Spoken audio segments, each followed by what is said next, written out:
Hi hello friends, chill out with Soumya. பின்னிரவு கடந்தது.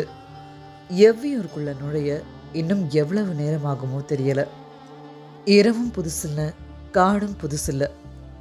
ஆனால் இரவில் காட்டுக்குள்ள பெரியவங்க துணை இல்லாமல் பயணிக்கிறது புதுசு. முடிநாகன் பயம் இல்லாமல் வழி நடத்தி கூட்டிகிட்டு போனான். எல்லாரையும் ஓட விட்டு கடைசியாக வந்துட்டு இருந்தான். அவனுடைய கண்கள் விலங்குகள் எதுவும் தெரியுதான்னு துழாவிட்டு இருந்துச்சு. பெண்ணிறவுடைய சனி பாதி நேரத்தில் எவ்வியூருக்குள்ள நுழைஞ்சாங்க. பாரியை எழுப்பின வீரர்கள் மாணவர்கள் அவசரமாக பார்க்க வந்துள்ளனர்னு சொன்னாங்க. பாரிக்கு காரணம் புரியல. எழுந்து வெளிவாசலுக்கு வந்தான். மாணவர்கள் ஆளுக்கு ஒரு பக்கம் மூச்சரிச்சபடி கை கால்களை நீட்டி கிடந்தாங்க. 5 பேரையும் பார்த்தான் பாரி. முடிநாகன் மெல்ல எழுந்து, தேக்கன் உங்களை அழைத்து வர சொன்னார்னு சொன்னான். தேக்கன் ஏன் என்னை அழைத்து வர சொல்ல வேண்டும்? இரவோடு இரவாக இவர்களை மட்டும் ஏன் அனுப்பியுள்ளார்னு யோசிச்சபடியே ஒவ்வொருத்தரையும் பார்த்தான். கை கால்கள்லாம் இழுப்பட்டு அங்கங்க ரத்தம் கசிஞ்சபடி கிடந்தாங்க. வழக்கமா காடறிய உள்ள கூட்டிட்டு போய் தான் தேக்கன் பயிற்சி கொடுப்பார். இந்த முறை உள்ள கூட்டிட்டு போகவே பயிற்சி தேவைன்னு முடிவு செய்துட்டார் போலன்னு பாரிக்கு தோணுச்சு. அதுக்கு மேல அவங்கள மேல மேல கேள்வி கேட்டு கசப்பை விழுங்க விட வேணான்னு முடிவு பண்ணி, ஓய்வெடுங்கள், காலையில் போவோம்னு சொல்லிட்டு மாளிகையை நோக்கி திரும்பின அவன் கைய கொஞ்சமும் எதிர்பார்க்காத விதத்துல இறுக்கமா பிடிச்சான் முடிநாகன். உடனிருந்த வீரர்களுக்கெல்லாம் என்னன்னே புரியல. முடிநாகனுடைய கழுத்து நரம்பெல்லாம் விடைச்சு கண்கள்லாம் பிதுங்குச்சு. அவனுடைய தோள்பட்டைகள்லாம் ரத்தம் விழாரா இருந்துச்சு. அவன் முகம் சொல்ல வர்றது என்னன்னு புரியல. ஆனா மாணவர்கள் மன்றாடுறாங்கன்னு மட்டும் புரிஞ்சது. தேக்கன் முதல் நாளிலேயே பயிற்சியை இவ்வளவு கடுமையாக ஏன் தொடங்கினான்னு யோசிச்சபடியே சரி, புறப்பட்டு வருகிறேன்னு சொன்னான். அப்போதான் மாணவர்கள் கொஞ்சம் நிம்மதி அடைஞ்சாங்க. கொஞ்ச நேரத்துல கிளம்பி வெளியே வந்தவன் தேக்கன் எங்கே வர சொன்னார்னு கேட்டான். ஆதிமலையின் எலிவால் முகட்டுக்குன்னு பதில் சொன்னது ஒளியன். பாரிக்கு வியப்பு அதிகமாச்சு. பயிற்சியின் முதல் நாளே இரவு முழுவதும் ஓடவிட்டு மறுபடியும் அவ்வளவு தொலைவு பாரி குழம்பினபடியே நின்றுட்டு இருக்க பொழுதாகிட்டே இருந்துச்சு. மாணவர்களுடைய பதற்றமும் அதிகமாகிட்டே இருந்துச்சு. அவ்வளவு நேரமும் பேசாம இருந்த ஆயன் சூழ்நிலையை புரிஞ்சுக்கிட்டு எதிரிகள் ஓடிக்கொண்டிருக்கிறார்கள்னு சொன்னான். சின்ன சிரிப்போட அவனை பார்த்தான் பாரி. தேக்கன் சொன்ன கதையை உண்மை என நம்பியே இவர்கள் இவ்வளவு தொலைவு வந்துள்ளனர்னு நினைச்சுக்கிட்டான். குதிரை பாதைகள் எல்லைப்புற மலைகளுக்குத்தான் இருக்கின்றன.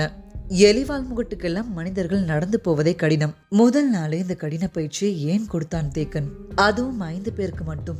இவர்களை மட்டும் சோதித்து பார்க்க சிறப்பு காரணம் என்னவாக இருக்கும்? அப்படி நினைக்கிறப்பவே மற்ற அறுவரும் எந்த திசை நோக்கி ஓடிக்கொண்டிருக்கிறார்களோன்னு மறு சிந்தனை பாரிக்கு வந்துச்சு.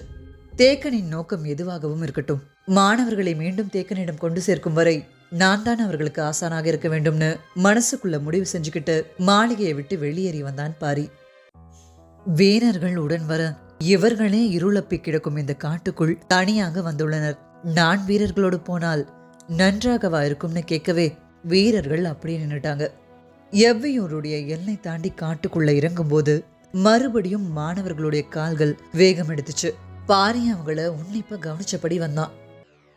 இன்னொரு பக்கம் தேவாங்குகளை கூடைகளில் கொண்டு போன கூட்டத்துக்கு தலைமை தாங்கினவன் காலம்பன். இவன் பரம்பு மலையை பார்த்ததில்ல. ஆனா பலரும் சொன்ன குறிப்புகளை கொண்டு இந்த திட்டத்தை வடிவமைச்சிருந்தான். மொத்தம் 30 பேர் வந்திருக்காங்க. காரமலை முகட்டுல 10 பேர் நின்னுக்கிட்டாங்க.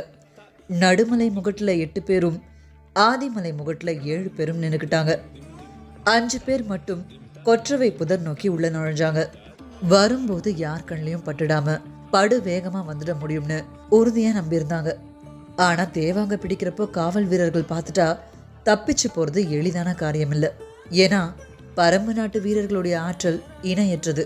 அதனால அங்கங்க தங்க வைக்கப்பட்டிருக்க வீரர்கள் கிட்ட கூடைய அப்படியே கைமாத்தி எப்படியாச்சும் பரம்பு மலையை விட்டு கீழே இருக்கணும்ன்றதுதான் திட்டம். அவங்க எதிர்பார்த்ததை போலவே கொற்றவை குத்துக்கு வந்து சேர்ற வர யார் கண்லையும் படல. அங்க காவல் வீரர்கள் இல்லாம போனது இன்னும் அவங்களுடைய வேலையை சுலபமாகிடுச்சு. தேவாங்குகளையும் பிடிச்சிட்டாங்க. ஆனா எதிர்பாராத விதமா சிறுவர்களை அழைச்சுக்கிட்டு கிழவன் ஒருத்தன் வந்து நின்னத அந்த கூட்டத்துல ஒருத்தன் பார்த்துட்டான். கொஞ்ச நேரத்துல அந்த சிறுவர்கள் கூட்டம் போயிடுச்சு. ஆனா மறுபடியும் எப்படி வந்து கடவுளுடைய பின்னால இருந்து தாக்குதல் தொடுத்தாங்கன்னு தான் காலம்பனுக்கு புரியல. அடர் காட்டுக்குள்ள நுழைஞ்சவங்கள கூடைய சுமந்துட்டு வந்தவன் ஒருத்தன் மெல்ல முனக தொடங்கினான். என்னால் முடியவில்லைன்ற சத்தம் மட்டும் கேட்டுச்சு. மற்ற 4 பேரும் ஓடுறதை நிறுத்தி அவன் கிட்ட வந்து என்ன ஆனதுன்னு விசாரிக்க, கடவின் மறைவிலிருந்து தாக்கியவனின் அடி நரம்புகளை ஏதோ செய்து விட்டது. என்னால் கால்களை முன்னகர்த்த முடியவில்லைன்னு சொல்லிக்கிட்டே மண்டியிட்டான். காலம்பன் அவனை தாங்கி பிடிக்க மற்றவங்க அவன் முதுகுல இருந்த கூடையை கழட்டினாங்க. நாங்கள் தோள்களில் தாங்களாக உன்னை தூக்கி கொண்டு போய்விடுகிறோம், கவலைப்படாதேன்னு கூட இருந்தவங்க சொன்னாங்க. பொழுது விடிஞ்சுக்கிட்டு இருந்துச்சு. தேக்கன் அடர் காட்டுக்குள்ள போகாம வேற பாதையை தேர்ந்தெடுத்து போயிட்டு இருந்தாரு. இங்க பாரியோட இருந்த மாணவர்கள் சிற்றாற்ற கடந்தாங்க. நேத்து மாலை ஓட தொடங்கினவங்க இன்னும் நின்ன பாடில்ல.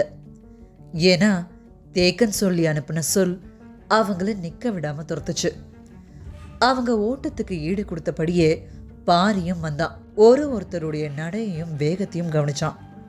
அவங்க நடைகள்ல இருக்கிற வித்தியாசத்தையும், காட்டு விலங்குகள் ஒன்னொன்னுடைய நடைகளை பத்தியும் கால் அமைப்புகளையும் விளக்க தொடங்க மாணவர்கள் கொஞ்சம் எரிச்சலோட தான் அதை கேட்டு நடந்தாங்க. எவ்வளவு முறை சொற்களாலும் சைகையாலும் சொல்லியும் பாரியை விட முன்னாலேயும் ஓட முடியல. அதுவே எல்லாருக்கும் கோபமா வர அவங்களுக்கு என்ன செய்யறதுனே தெரியல. இந்த நிலையில தான் பாரியுடைய கண்களுக்கு அந்த சுருள் வால் தெரிஞ்சுது. அவனை அறியாமலே கால்கள் நிக்க சின்னதா ஒலி எழுப்பி மாணவர்களை நிக்க சொன்னான். ஆனா யாரும் அதை காதுல வாங்கிக்கல. கொஞ்சம் சத்தமா, அங்கே நிற்பது சுண்டா பூனை, அப்படியே நில்லுங்கள்னு சொன்னான். சுண்டா பூனையோட வான் எப்பையும் மேல் நோக்கி சுருண்டுதான் இருக்கும். அதனுடைய பற்கள் பன்றியுடைய பற்களை போல இருக்கும். மனுஷன் அதனுடைய முகம் உரசி போனாலே வால் கொண்டு சீவி போனதை போல ஆகிடும். நீளத்திலையும் உயரத்திலையும் புலியை விட கொஞ்சம் குறைவுனாலும் அதனுடைய வேகமும் தாக்கும் திறனும் புலியை விட அதிகம். சுண்டா பூனையை கண்டால் புலி ஒதுங்கி போகும்னு சொல்லுவாங்க. மனிதர்கள் இதை பார்த்துட்டா அப்படியே நின்றுடணும். அது சில நேரம் பக்கத்துல வந்து முகர்ந்து பார்த்துட்டு போகும், சில நேரம் தொலைவில் இருந்தபடியே போயிடும். ஆனா அதை பார்த்ததுக்கு அப்புறம் ஓட தொடங்கினா அவ்வளவுதான். அதனுடைய வேட்டையிலிருந்து தப்பிக்கவே முடியாது. இந்த காட்டுல அதுக்கு இணையா ஓடுற இன்னொரு உயிரினம் கிடையாது. அதை பார்த்த கணம் பாரி அப்படியே நின்னான். ஆனா மாணவர்கள் நிக்காம நடந்தாங்க. நில்லுங்கள்னு மறுபடியும் மெல்லமா கத்துனான். முடிநாகனுக்கு தேக்கன் சொன்னதுதான் ஞாபகத்துக்கு வந்துச்சு. ஈன்ற புலி உன் பின்னால் துரத்துகிறது என நினைத்து கொண்டு ஓடுன்ற அந்த வார்த்தைங்க அவனுக்குள்ள ஓடிட்டே இருக்க, எதையோ பத்தி விளக்கம் சொல்லதான் பாரி நிக்க சொல்றான்னு எரிச்சல் அடைஞ்சவன் இன்னும் கொஞ்சம் வேகத்தை அதிகப்படுத்தினான். என்ன செய்கிறாய் நீனு பாரி குரல் உயர்த்தி கத்தின போது மத்தவங்களும் முடிநாகனை தொடர்ந்து ஓட தொடங்கினாங்க. அதுவும் இவங்களை நோக்கி வர தொடங்க, நாம் எவ்வளவு போராடினாலும் அதனுடைய ஓரடி எவன் மீதாவது பட்டால் போதும், அவன் சாவதை தவிர வேறு வழி இல்லைன்னு பாரிக்கு பதட்டமா இருந்துச்சு. கன நேரத்துல பாஞ்சு முன்னால போன பாரி முடிநாகனுடைய கழுத்தை பிடிச்சு இழுத்து விட்டான். அவன் பின்னாடி சாஞ்ச வேகத்துல மீதி 4 பேரும் மிரண்டு நிற்க விரல்களை ஓங்குனபடி அமைதியாய் நில்லுங்கள்னு சொன்னான். சுண்டா பூனையும் கொஞ்ச தூரத்துல இருந்தபடியே பார்த்துட்டு வேற பக்கம் போய் மறைஞ்சது. அது போனதை உறுதிப்படுத்திக்கிட்டு தான் அங்க இருந்து மறுபடியும் போக ஆரம்பிச்சான் பாரி. ஒரு பக்கம் தேக்கனும் விடாது ஓட, மாணவர்கள்லாம் பாவம் குடிக்க தண்ணி கூட இல்லாம அவரை பின்தொடர்ந்தாங்க. காலம்பனும் இன்னொரு பக்கம் போய்கிட்டே இருக்க, அந்த பகுதி காட்டுல அவன் ஏதோ ஒரு வேறுபாட்டை உணர்ந்தான். பொழுது விடிந்ததிலிருந்து பறவைகளின் குரலோசை எதுவும் கேட்கவில்லை என்பதை கவனித்தீர்களான்னு கேட்கவும் மற்றவங்களுக்கும் அப்போதான் அது பிடிபட்டுச்சு.